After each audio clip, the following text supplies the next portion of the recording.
भगवान श्री कृष्ण अर्जुन से कहते हैं, कोई आदमी कितना भी दुराचारी हो, अपि चेत सुदुराचारो, मतलब जो दुराचारी है, जो गलत काम करता है, जो पाप करता है, उसे चिंता करने की जरूरत नहीं है। कृष्ण कहते हैं, मां शुचा, चिंता मत करो। अगर कोई पापी व्यक्ति मेरा भजन करता है, मां भजते यानी नाम लेता है, कथा सुनता है, तो उसी क्षण वह साधु और पवित्र बन जाता है। अपि चेत सुदुराचारो भजते मां अनन्य भाग साधुरेव समंतव्य अर्जुन। मेरी दृष्टि में वह साधु है।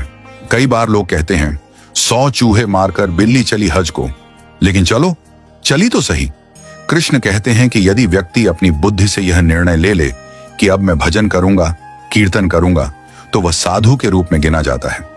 भले उसने अभी शुरू न किया हो, पर निर्णय ले लिया है। सम्यक व्यवसितो ही सह, तो भगवान की दृष्टि में वह भक्त बन चुका है। भक्तों, हमारे जीवन में निर्णय की बहुत बड़ी ताकत होती है। मन सोचता है, बुद्धि निर्णय करती है।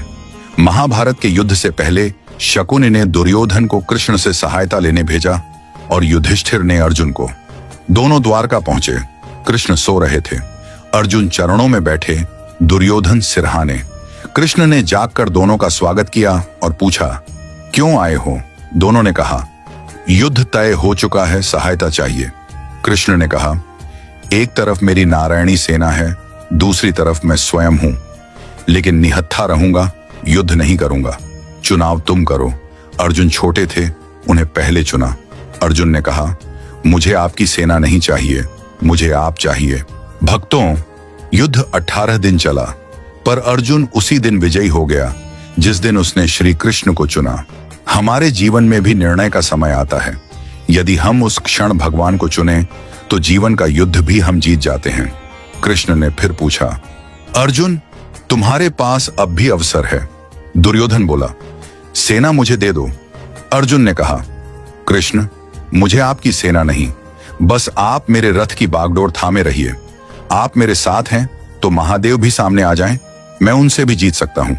जिसकी बुद्धि में यह निर्णय हो कि कृष्ण ही श्रेष्ठ हैं, भगवान उसे ही विजयी बनाते हैं।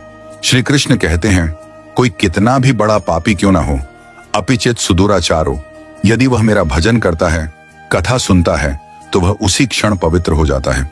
जैसे किसी कमरे में वर्षों से अंधकार हो और लाइट का स्विच दबाते ही तुरंत प्रकाश हो जाता है। लाइट यह नहीं कहती कि मैं 10 साल से बंद हूं, थोड़ा समय लगेगा। स्विच ऑन किया और प्रकाश। उसी प्रकार जन्मों के पाप हों, पर जैसे ही भगवान की भक्ति शुरू की, सारे पाप उसी क्षण भस्म हो जाते हैं और वह भक्त साधु बन जाता है।